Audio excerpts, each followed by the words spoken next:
सुप्रभात दोस्तों। स्वागत है आपका अपने यूट्यूब चैनल एजुकेशन वायर में। आज हम आपके लिए लाए हैं इतिहास विषय का एक महत्वपूर्ण चैप्टर मुगल साम्राज्य। इससे पहले कि हम क्वेश्चन स्टार्ट करें, आप हमारे चैनल को सब्सक्राइब कर लीजिए, लाइक कर लीजिए और शेयर कर दीजिए ताकि हमारा वीडियो सबसे पहले आपको मिल जाए। तो चलिए स्टार्ट करते हैं।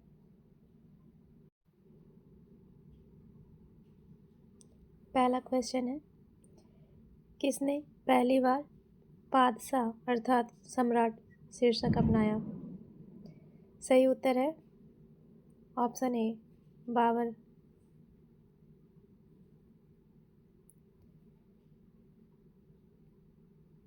प्रथम मुगल शासक बाबर 1526 से 1530 ने सर्वप्रथम बादशाह की उपाधि धारण किया था। मुगल चंगेज और तैमूर वंश के वंशज थे। मुगल तैमूर का वंशज होने पर गर्व का अनुभव करते थे। तैमूर ने 1398 में तुगलक वंश के शासक नसीरुद्दीन महमूद के समय दिल्ली पर आक्रमण किया था।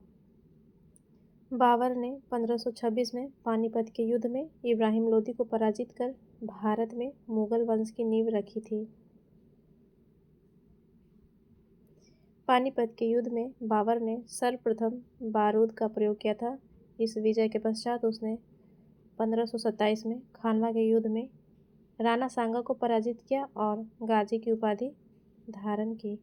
राणा सांगा ने अफगानों के साथ मिलकर बाबर को भारत से बाहर भगाना चाहा, किंतु उसकी यह योजना सफल नहीं हो पाई।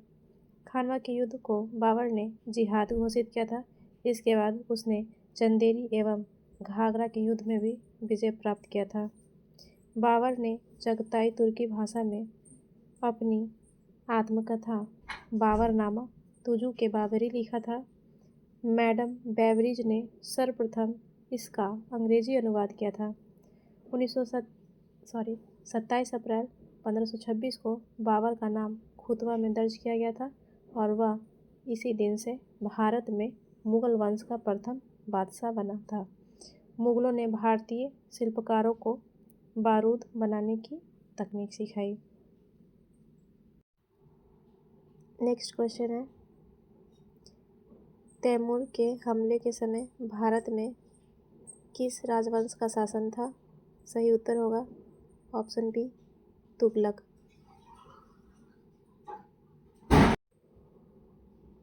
नेक्स्ट क्वेश्चन है, खुतबा में बाबर का नाम कब शामिल किया गया था? सही उत्तर होगा ऑप्शन डी, 27 अप्रैल 1526। नेक्स्ट क्वेश्चन, बाबर ने अपनी आत्मकथा किस भाषा में लिखी है?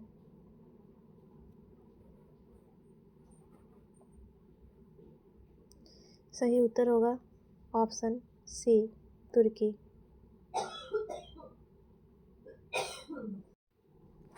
नेक्स्ट क्वेश्चन है, पानीपत का प्रथम युद्ध किसके बीच लड़ा गया था? सही उत्तर होगा ऑप्शन डी, बाबर और इब्राहिम लोदी। नेक्स्ट क्वेश्चन, किसने भारतीय शिल्पकारों को बारूद बनाने की तकनीक सिखाई? सही उत्तर ऑप्शन ए, मुगल। निम्नलिखित में से कौन से युद्ध बाबर ने जिहाद की घोषणा की और विजय के उपरांत गाजी की उपाधि धारण की? सही उत्तर है खानवा। इसको इस तरह से ट्रिक बना सकते हैं कि खानवा को ऐसा कर देंगे कि खाना में क्या था, जिहाद मतलब जहर। खाना में जिहाद था, जहर था और जहर से क्या आ गया, उसको गाज आ गया। तो इस तरह से कनेक्ट कर सकते हैं। नेक्स्ट है, बाबर को मेवाड़ के राणा सांगा से लड़ने का दृढ़ संकल्प क्यों था? सही उत्तर ऑप्शन सी, अफगानों ने बाबर को उखाड़ फेंकने के लिए राणा सांगा के साथ सहयोग किया था और राणा सांगा ने लोधी का समर्थन किया, दोनों ही। नेक्स्ट क्वेश्चन है, कालानौर में राज्याभिषेक के समय अकबर की उम्र क्या थी? सही आंसर है ऑप्शन ए 13 वर्ष और 6 महीने।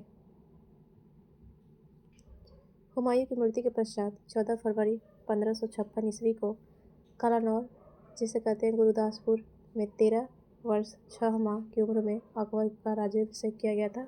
इस समय अकबर का संरक्षक बैराम खां था। बैराम खां के नेतृत्व में मुगल सेना ने पानीपत के द्वितीय युद्ध 1556 में हेमू को पराजित किया था। आगरा में अकबर ने फतेहपुर सीकरी का निर्माण करवाया और उसे मुगल साम्राज्य की राजधानी बनाया। उसके प्रमुख सैन्य अभियानों में चित्तौड़ 1568, रणथंभौर 1569, गुजरात 1572, पटना एवं बंगाल 1574, कश्मीर 1586 आदि प्रमुख थे। मुगलों ने 1568 में राणा उदय सिंह को पराजित करके चित्तौड़ पे कब्जा किया। राणा उदय सिंह को पराजित करके अकबर का अंतिम विजय या सैन्य अभियान असीरगढ़ 1611 था। बिहार विजय के पश्चात मुगलों ने पटना शहर को पुनर्विकसित किया था। 1572 में गुजरात विजय के पश्चात अकबर ने फतेहपुर सीकरी में बुलंद दरवाजे का निर्माण करवाया था। कहाँ पे कराया था? फतेहपुर सीकरी में। कब? 1572 में गुजरात विजय के उपरांत। अकबर के जीवन का सबसे प्रसिद्ध एवं निर्णायक युद्ध मेवाड़ के शासक महाराणा प्रताप के साथ हुए हल्दी घाटी का युद्ध 1576 था। इस युद्ध में घुड़सवार और पैदल सेना ने महत्वपूर्ण भूमिका निभाई थी।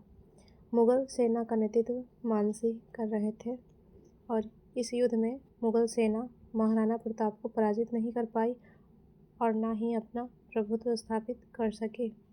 महाराणा प्रताप चित्तौड़ और मंडलगढ़ को छोड़कर मेवाड़ पर शासन करते रहे।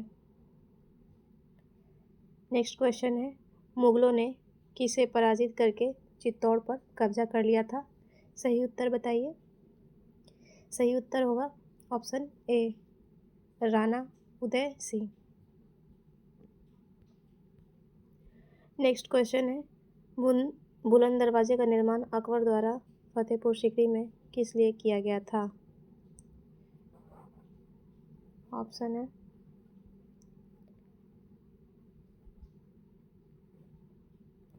सही उत्तर ऑप्शन ए गुजरात पर अपनी जीत का स्मरणोत्सव मनाने के लिए। नेक्स्ट क्वेश्चन, अकबर की अंतिम विजय कौन सी थी? सही उत्तर ऑप्शन सी असीरगढ़। 1601 में असीरगढ़ का विजय किया था अकबर। नेक्स्ट है, हल्दी घाटी की लड़ाई मुगलों के लिए एक निष्फल प्रयास क्यों थी? सही उत्तर होगा ऑप्शन डी। ऑप्शन डी में देख लेंगे क्या है। मेवाड़ पूरी तरह से अधीन नहीं था और राणा प्रताप चित्तौड़ और मंडलगढ़ को छोड़कर बाकी मेवाड़ पर शासन करते रहे दोनों।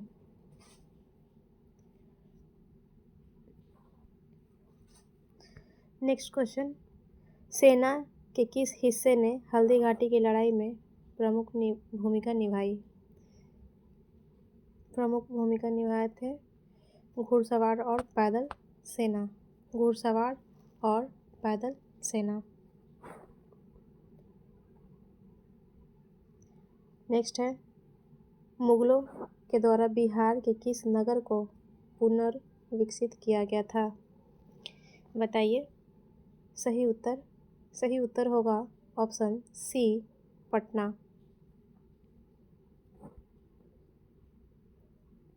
किस राजा ने अली कुली सैवानी को खाने जमन का खिताब दिया था? सही उत्तर है ऑप्शन सी अकबर। 1556 में पानीपत के द्वितीय युद्ध में अली कुली सैवानी ने मुगल सेना का नेतृत्व किया था। अभी हम लोग पढ़े थे कि द्वितीय पानीपत के युद्ध में बैरम खां नेतृत्व कर रहा था। शायद ये उससे भी थोड़ा डीप है कि इसमें अली कुली सैवानी का नाम आ रहा है और बताया गया है कि 1556 में पानीपत के द्वितीय युद्ध में मुगल सेना का नेतृत्व किया था और इसके नेतृत्व में हेमू की सेना पराजित हुई और मुगल विजयी हुए। इस विजय से प्रसन्न होकर अकबर ने अली कुली सैवानी को खाने जमन की उपाधि दी थी। नेक्स्ट क्वेश्चन है, जहांगीर के शासनकाल में आने वाला विदेशी यात्री कौन थे? सही उत्तर हो जाएगा option D, William French and और हो जाएगा फ्रांसिस्को पेल्स एरस्ट। अकबर के पश्चात जहांगीर 1605 से 1627 ने अकबर के सैन्य अभियान को आगे बढ़ाया। इसी समय मेवाड़ के सिसोदिया शासक ने मुगलों की अधीनता स्वीकार की। इसके समय William Fitch, Francisco Pelsaert, Hawkins, Thomas Roe आदि विदेशी यात्री आए थे। जहांगीर अपनी माता का आदर करता था और उन्हें सम्मानजनक उपाधि हजरत से संबोधित करता था। यह उपाधि केवल महामहिम के लिए आरक्षित थी। उसने शासक बनते ही न्याय की जंजीर लगवाई एवं 12 अध्यादेश मतलब 12 आदेश जारी किया। नेक्स्ट क्वेश्चन है, अपनी माँ के प्रति आदर प्रदर्शित करते हुए जहांगीर अपनी माँ को निम्नलिखित में से किस सम्मान सूचक उपाधि से संबोधित करता था? वह सम्मान जो केवल महामहिम के लिए आरक्षित था। सही आंसर है ऑप्शन ए, हजरत सम्मान सूचक उपाधि दिया था अपनी माँ को। नेक्स्ट क्वेश्चन, मैं अपने सभी प्रभुत्वों में आचरण के शासकों दस्तूर अल अमल के रूप में 12 आदेश भी मनाए। 12 आदेश ये हो जाएगा Jahangir, option B Jahangir. Next question है, औरंगजेब की मृत्यु किस वर्ष हुई थी? सही उत्तर होगा 1707, ऑप्शन डी। शाहजहां के पश्चात औरंगजेब 1658 से 1707 मुगल वंश का बादशाह बनता है। उसके समय किसानों के विद्रोह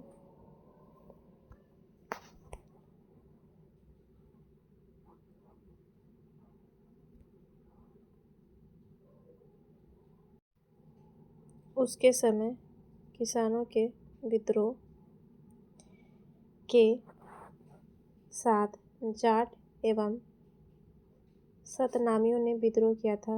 उसके पुत्र अकबर के विद्रोह के पश्चात उसने अधिकांश समय दक्कन में व्यतीत किया। उसने 1686 में बीजापुर तथा 1687 में गोलकुंडा को मुगल साम्राज्य में मिला दिया था। औरंगजेब मराठों पर नियंत्रण स्थापित करने के उद्देश्य से धन के वित्तपोषण के लिए बंगाल में राजस्व प्रशासन को सुव्यवस्थित करने का निर्णय लिया। वह एक कट्टर मुस्लिम शासक था। उसने सिख गुरु तेग बहादुर की मौत के घाट उतार दिया और उनके पुत्रों को जिंदा दीवार में चुनवा दिया। उसने संगीत, फारसी त्योहारों, नृत्य आदि पर रोक लगा दिया था। यद्यपि वह एक कुशल वीणा वादक था। 1707 में उसकी मृत्यु के पश्चात बहादुर शाह प्रथम मुगल सम्राट का बादशाह बनता है। नेक्स्ट क्वेश्चन है, बताइए औरंगजेब के शासनकाल के दौरान किसान कृषि पृष्ठभूमि के साथ किसने विद्रोह किया था? सही उत्तर होगा ऑप्शन बी, जाट और सतनामियों ने। नेक्स्ट क्वेश्चन, औरंगजेब ने किसके खिलाफ धन के वित्तपोषण के लिए बंगाल में राजस्व प्रशासन को सुव्यवस्थित करने का निर्णय लिया था? सही आंसर है ऑप्शन बी, मराठों।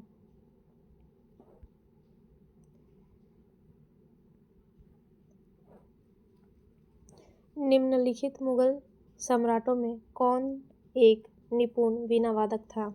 सही उत्तर है Aurangzeb, option C. Next question, वह सिख गुरु कौन था जिन्हें औरंगजेब के शासनकाल में मौत के घाट उतार दिया गया था?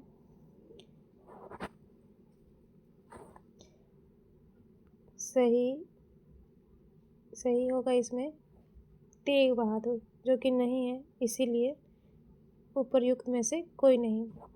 गुरु तेग बहादुर सही होगा आंसर। नेक्स्ट है,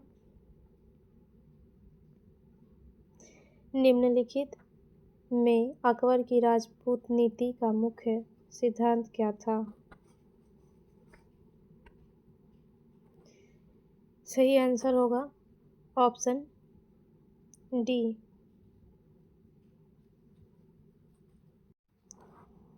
सही उत्तर होगा ऑप्शन डी, अन्य विकल्पों में से सभी। पहला है वैवाहिक संबंध स्थापित करना, सही है। राजपूत राजनीति को पूर्ण स्वायत्तता और राजपूतों के संरक्षण के लिए अनुदान देना, ये भी सही है। मुगल सरकार के उच्च अधिकारियों के रूप में राजपूत प्रमुखों की नियुक्ति करना, सभी हो जाएंगे। अकबर ने राजपूतों के साथ वैवाहिक संबंध एवं युद्ध के माध्यम से अधीन कर नियंत्रण स्थापित करने का प्रयास किया। आमेर के राजा भारमल ने स्वेच्छा से अकबर की अधीनता स्वीकार अपनी पुत्री का विवाह अकबर से कर दिया था। जहांगीर की मां कछवाहा अंबर की राजकुमारी थी।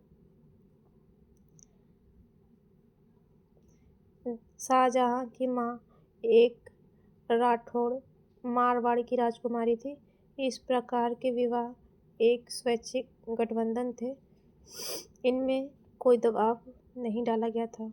अकबर की राजपूत नीति का मुख्य सिद्धांत मुगल प्रशासन में उच्चाधिकारी के रूप में राजपूतों को नियुक्त करना था। राजपूत राज्यों में मेवाड़ ने मुगलों की अधीनता स्वीकार नहीं की थी, क्योंकि इनकी शत्रुता अंबर राजाओं से थी तथा वे मुगलों से संधि करना अपमानजनक मानते थे। यद्यपि मेवाड़ की मुगलों से शत्रुता राणा सांगा के समय से ही था, अकबर युद्ध के माध्यम से मेवाड़ को अपने अधीन नहीं कर सका। बाद में जहांगीर के समय में मेवाड़ के सिसोदिया राजपूतों ने मुगलों की अधीनता स्वीकार कर ली।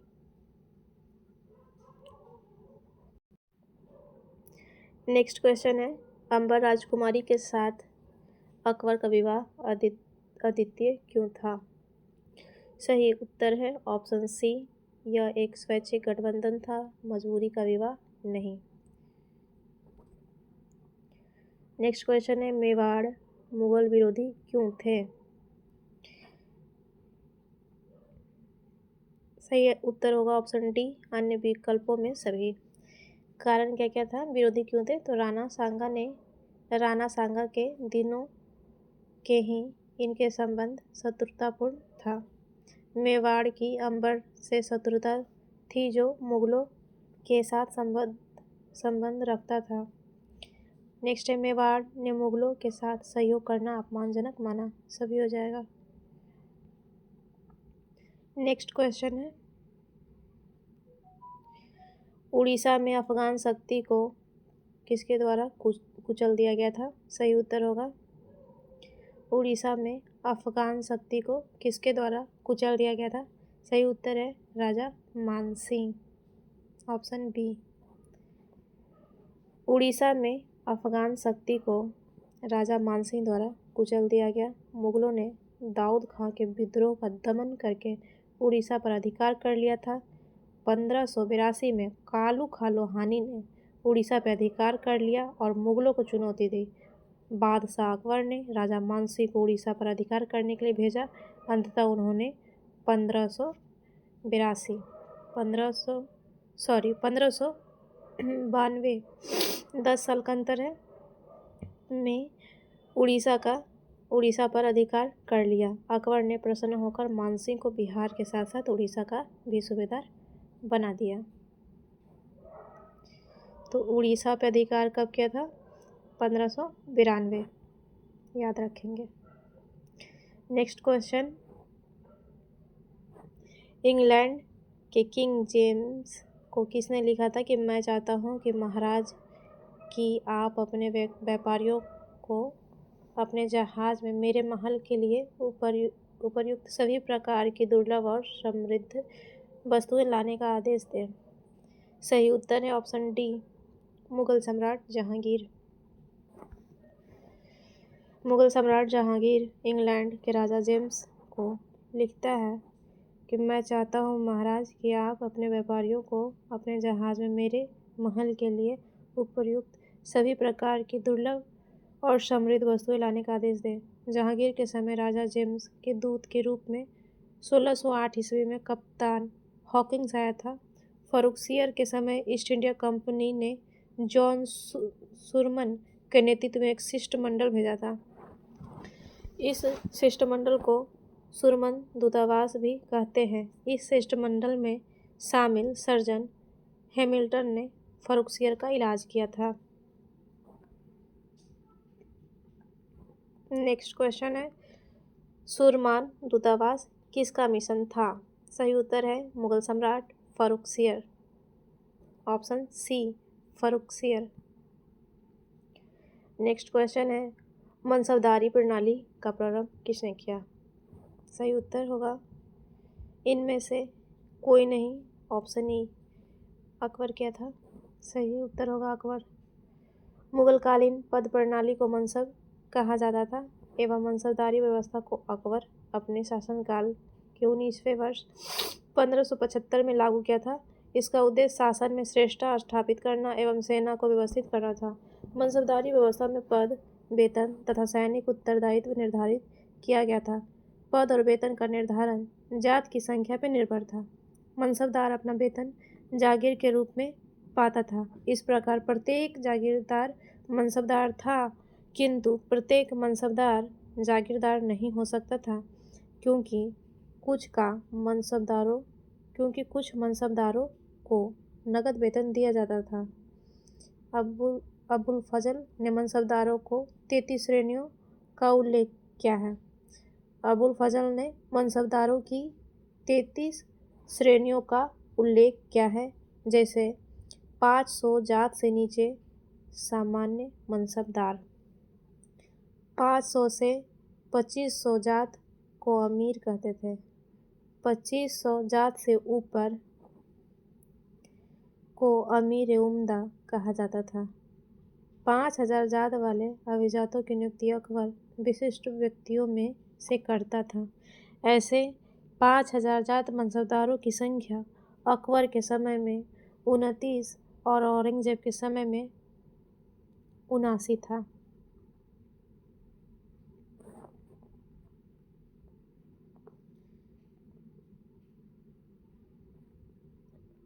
निम्नलिखित में से कौन से पदों और मनसबदारों की उपाधि सही सुमेलित नहीं है? सारा क्वेश्चन देख लीजिए, कौन सा सुमेलित नहीं है? 100 जात से नीचे ओहदी, 100 जात तो अभी पढ़े ही नहीं है तो कह नहीं सकते। 500 जात के नीचे 500 जात से नीचे को कहते थे सामान्य मनसबदार। 500 से 2500 जात को अमीर कहते थे, सही है। और 2500 जात से ऊपर को अमीर उम्दा कहा जाता था, ये भी सही है। इसका मतलब ये है कि ऑप्शन ए गलत है, ठीक है। इसीलिए राइट आंसर ऑप्शन ए हो जाएगा। नहीं पूछा था, सही नहीं है ऑप्शन ए। नेक्स्ट है, अकबर ने मनसबदारी व्यवस्था क्यों लागू की थी? सही उत्तर है ऑप्शन सी श्रेष्ठता और सेना को व्यवस्थित करने के लिए।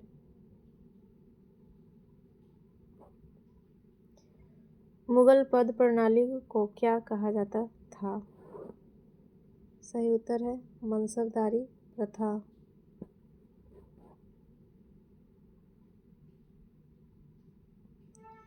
कथन कारण है। कथन है प्रत्येक जागीरदार प्राथमिक रूप से मनसबदार था, परंतु प्रत्येक मनसबदार जागीरदार नहीं था। सही है।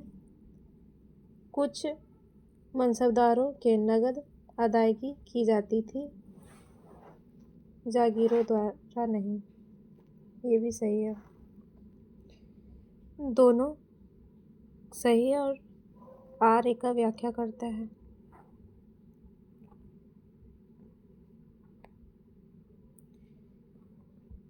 सही आंसर होगा ऑप्शन ए।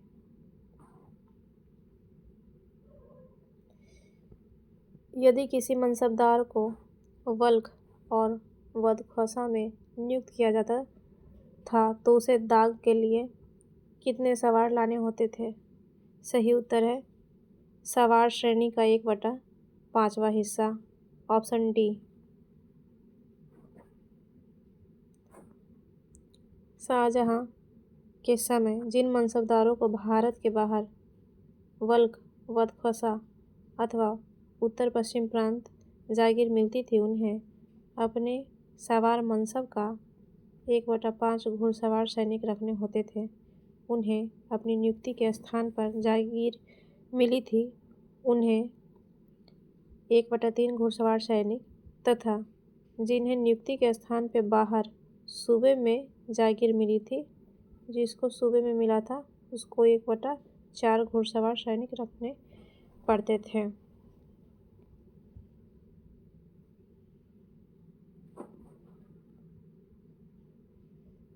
और देखिए यहाँ पे क्या है कि जिसको भारत के बाहर मिला था उसको रखना पड़ता था 1/5 घुड़सवार सैनिक, और जिसको नियुक्ति के ही स्थान पर रखे थे उसको 1/3 घुड़सवार रखना पड़ता था, और जिसको सूबे में जागीर मिला था उसको 1/4 घुड़सवार सैनिक रखने पड़ते थे। नेक्स्ट क्वेश्चन है पहली बार मुगल साम्राज्य को प्रांतों में किसने विभाजित किया था? सही उत्तर है ऑप्शन डी अकबर। अकबर के शासन की प्रमुख घटनाओं का विवरण आईने अकबरी बाबरनामा का 3रा जिल्द से प्राप्त होता है। इसमें अकबर के प्रशासन, सेना, फसलों की पैदावार, कीमतों आदि की जानकारी प्राप्त होती है। मुगलों की आमदनी का प्रमुख स्रोत भू राजस्व था। अधिकतर स्थानों पर किसान, ग्रामीण, कुलीनों अर्थात मुखिया या स्थानीय सरदारों भू राजस्व वसूली करने वाले एजेंट को भू राजस्व देते थे। इन मुखिया या स्थानीय सरदारों को जमींदार कहा जाता था। अकबर ने भू राजस्व मंत्री टोडरमल 1570 से 80 के नेतृत्व में कृषि सुधारों को आगे बढ़ाया, जिससे भू राजस्व की अधिकतम प्राप्ति हो।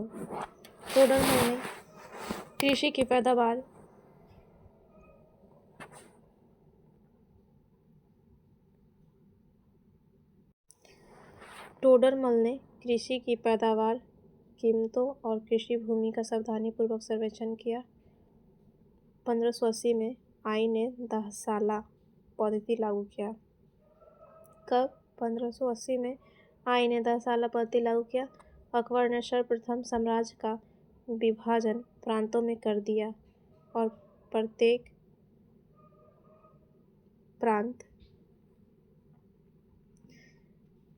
प्रांत को राजस्व मंडल में विभाजित किया गया तथा प्रत्येक की हर फसल के लिए राजस्व दर की अलग सूची बनाई गई। राजस्व के आकलन के लिए भूमि का विभाजन पूलज मतलब प्रति वर्ष खेती, पड़ौती 1 वर्ष के अंतर पर खेती, चाचर एवं बंजर में किया गया था। पूलज एवं पड़ौती भूमि से राजस्व का आकलन पूर्ण दरों पर किया गया था। राजस्व प्राप्त करने की इस व्यवस्था को जब्ती कहा गया। जब्ती या जब्त व्यवस्था गुजरात और बंगाल जैसे प्रांतों में लागू नहीं किया गया था। नेक्स्ट क्वेश्चन है, मुगल काल में जमींदार डैश होते थे, क्या होते थे? सही आंसर है ऑप्शन सी, भूमि राजस्व एकत्र करने के लिए एजेंट। नेक्स्ट क्वेश्चन, अकबर के शासनकाल की आधिकारिक नियमावली और गजेटियर का नाम बताइए। सही आंसर है Ain e Akbari, option B. Next question, Akbar के शासन में कौन से भू क्षेत्रों का आकलन पूर्ण दरों पर किया जाता था? सही उत्तर होगा पोलज और पड़ौती। पोलज और पड़ौती। पोलज जो था वो प्रति वर्ष था और पड़ौती 1 वर्ष के अंतर पर। सही आंसर होगा ऑप्शन ए, 1 और 2। नेक्स्ट क्वेश्चन है, 1600 में जब्त को समग्रतः कहाँ नहीं अपनाया गया था? सही उत्तर है गुजरात। इसके अलावा बंगाल में भी नहीं अपनाया गया था जब्त को। 1600 में गुजरात, ठीक है। नेक्स्ट है, इनमें से किस मुगल सम्राट ने कृषि की स्थापना की जिससे साम्राज्यों की सामूहिक संपत्ति में काफ़ी वृद्धि हुई? सही उत्तर है option D, Akbar.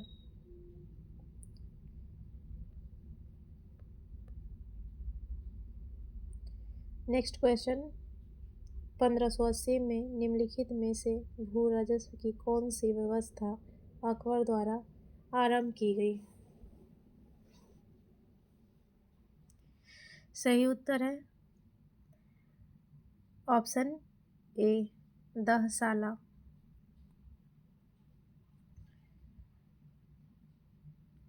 Next question,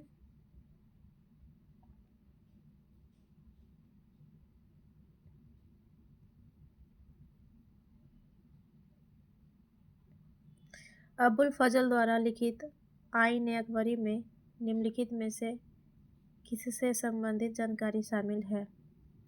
सही उत्तर होगा ऑप्शन डी, उपयुक्त में से एक से अधिक। खेती सुनिश्चित करने के लिए राज्य द्वारा की गई व्यवस्था, राज्य की एजेंसियों द्वारा राजस्व संग्रह को सक्षम करने के लिए राज्य द्वारा की गई व्यवस्था, सम्राट अकबर का इतिहास, सभी हो जाएंगे ऑप्शन डी। नेक्स्ट क्वेश्चन,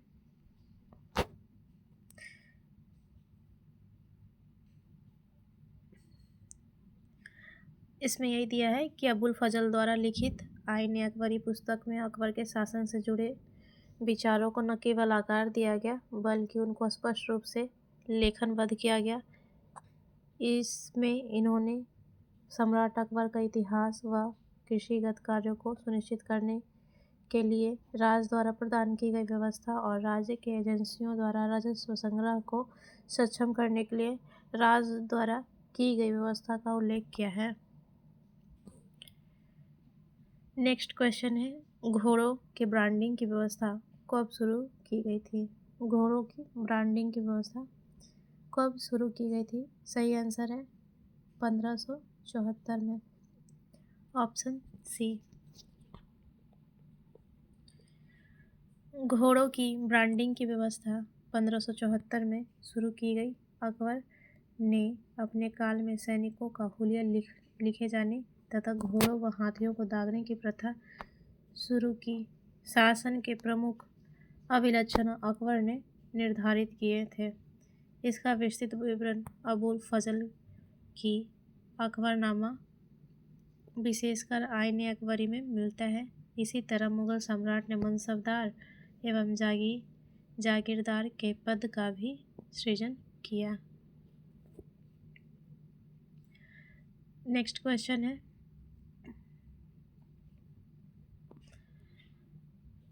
प्रथम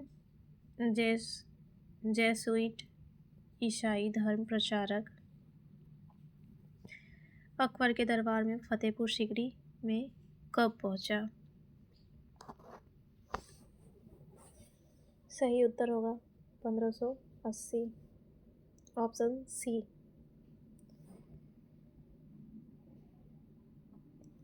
अकबर ईसाई धर्म के विषय में जानने को बहुत उत्सुक था। उसने जेसुइट पादरियों को आमंत्रित करने के लिए एक दूत मंडल गोवा भेजा था। पहला जेसुइट शिष्टमंडल फतेहपुर सीकरी के मुगल दरबार में 1580 में पहुंचा और वह लगभग वहां 2 वर्ष रहा। इन जेसुइट लोगों ने ईसाई धर्म के विषय में अकबर से बात की और इनके सद्गुणों के विषय में उलमा से उनका वाद विवाद हुआ। इस शिष्टमंडल में एंटनी मोनसराटे शामिल था जो अकबर के बारे में लिखा था। शिष्टमंडल में एक शामिल था एंटनी मोनसराटे शामिल था जो अकबर के बारे में लिखा था। लाहौर के मुगल दरबार में 2 शिष्टमंडल 1591 में और 1595 में भेजे गए। नेक्स्ट क्वेश्चन है, जेसुइट पादरी जिन्होंने अकबर के साथ चर्चा की और उनके बारे में लिखा था वे कौन थे? सही उत्तर है option B, Antony Monserrate. Next question, 1575 में अकबर ने कहाँ पर इबादत खाना स्थापित किया? सही उत्तर है ऑप्शन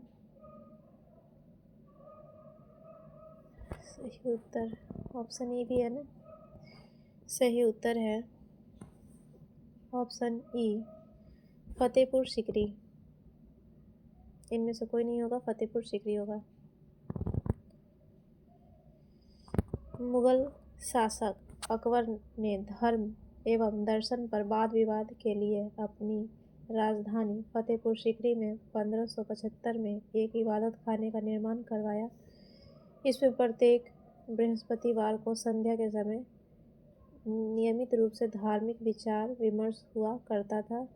इसमें शुरू में केवल शिया तथा सुन्नी मुसलमान ही शामिल होते थे, लेकिन 1578 में सभी धर्मावलंबियों के लिए इबादत खाने का द्वार खोल दिया गया। अब हिंदू, जैन, पारसी, ईसाई आदि धर्मों के आचार्य भी इबादत खाने में भाग लेने लगे। अकबर जैन धर्म से अधिक प्रभावित था। अकबर ने जैनाचार्य हरिविजय सूरी को जगत गुरु की उपाधि प्रदान की। हरिविजय सूरी से प्रभावित होकर अकबर ने वर्ष के कुछ दिनों के लिए स्वयं मांस भक्षण बंद कर दिया। अकबर ने वर्ष के कुछ दिनों के लिए स्वयं मांस भक्षण बंद कर दिया। बहुत से बंदियों को छोड़ दिया व पशु पक्षियों के वध पर रोक लगा दी। अकबर अन्य जैनाचार्यों जैसे शांति चंद्र, विजय सेन सूरी, भानुचंद्र उपाध्याय व जय सोम उपाध्याय से भी भेंट की। 1580 ईस्वी में जौनपुर के उलेमा ने अकबर का विरोध किया और उसके खिलाफ फतवा जारी किया। इसी वर्ष अकबर ने काजियों के खिलाफ अशांति फैलाने और विद्रोह भड़काने के लिए मारने या देश निकालने का आदेश दिया था। नेक्स्ट क्वेश्चन है, इबादत खाना का निर्माण अकबर ने कहाँ करवाया था? सही उत्तर होगा option C, Fatehpur Sikri. Next question है, निम्नलिखित में से किस वर्ष में अकबर ने बड़ी संख्या में काजियों को अशांति फैलाने व विद्रोह भड़काने के लिए मारने या फिर देश से निकालने का आदेश दिया था? सही आंसर है option D 1580। Next question,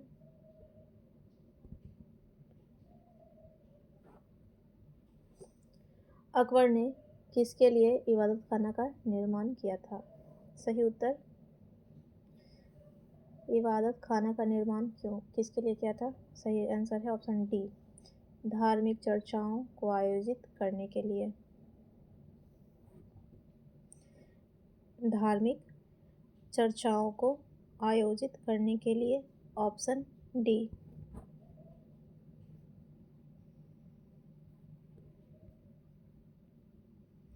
next question है, निम्नलिखित में से काजियों के मार्गदर्शन के लिए उलमा की एक समिति का गठन कर औरंगजेब द्वारा हनफी फिक़ह कानून के किस ग्रंथ का संकलन किया गया? निम्नलिखित में से काजियों के मार्गदर्शन के लिए उलमा की एक समिति का गठन कर औरंगजेब द्वारा हनफी फिक़ह कानून के किस ग्रंथ का संकलन किया गया? सही उत्तर होगा ऑप्शन डी, फतवा-ए-आलमगीरी। औरंगजेब के आदेश तथा संरक्षण के मुस्लिम उलेमाओं की एक मंडली ने शेख निजामुद्दीन की अध्यक्षता में फतवा-ए-आलमगीरी नामक बृहद संहिता की रचना की, जो इस्लामी कानून की एक महत्वपूर्ण पुस्तक मानी जाती है। इस पुस्तक को भारत में रचित मुस्लिम कानून का सबसे बड़ा डाइजेस्टर माना जाता है।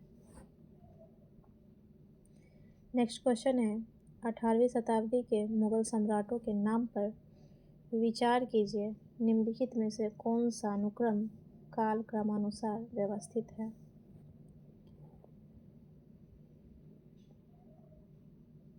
इस तरह से व्यवस्थित करना है। सबसे पहले आया था जहांदार शाह, पहले हो जाएगा 3, उसके बाद 4 नंबर मोहम्मद शाह, इसके बाद अहमद शाह 2, लास्ट में आलमगीर द्वितीय 1। सही आंसर है ऑप्शन सी, जहांदार शाह 1712 से 1713, मोहम्मद शाह 1719 से 1748, अहमद शाह 1748 से 54 और आलमगीर द्वितीय 1754 से 1759। नेक्स्ट क्वेश्चन नंबर 55, ये लास्ट क्वेश्चन है। मुगल शासक द्वारा नियुक्त बंगाल का अंतिम सूबेदार कौन था?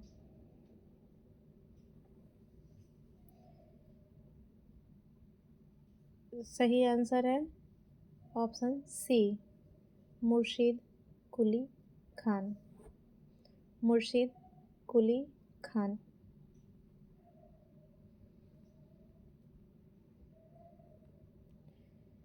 मुगल शासक द्वारा नियुक्त बंगाल का अंतिम सूबेदार मुर्शीद कुली खान था। मुगल सम्राट फर्रुखसियर ने इसे 1717 ईस्वी में बंगाल का सूबेदार नियुक्त किया।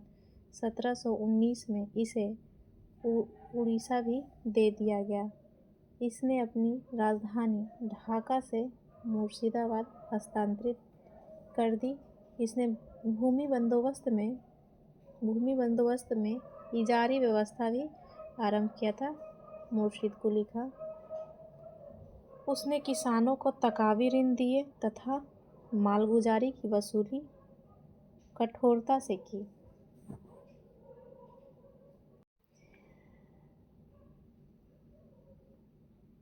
एक लास्ट क्वेश्चन जिसका आंसर आपको कमेंट बॉक्स में बताना है। उड़ीसा में अफगान शक्ति को किसके द्वारा कुचल दिया गया था? इसका आंसर आप कमेंट बॉक्स में बताइए। और आज का वीडियो यहीं तक। आपको ये यूज़फुल लगता है, हेल्पफुल लगता है तो वीडियो को लाइक, शेयर और सब्सक्राइब करना ना भूलें। Thanks for watching.